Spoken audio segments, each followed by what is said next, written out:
चकड़ा पोक पर चाषी मुंडरे चड़क वर्षकर उपार्जन उजाड़ी देला पोक चिंतार देवगढ़ जिला बारकोट ब्लॉक सईड़ा अंचल चाषी बाध्य होई बिलरे निया लगाउछंती चाषी क्षतिपूर्ण प्रतिश्रुति देले विभागीय अधिकारी।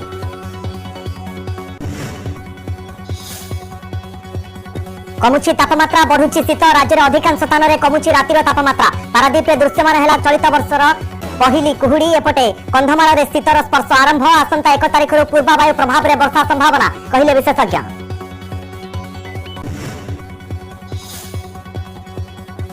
धरावतरण कले धनदात्री ढेंकानाल आरंभ है प्रसिद्ध गजलक्ष्मी पूजा 38 पूजा मंडप 11 दिन धरी चलिब पूजा सेपटे अनुगुली भी चली लक्ष्मी आराधना सहर में 35 अधिक मंडप पूजार्चना।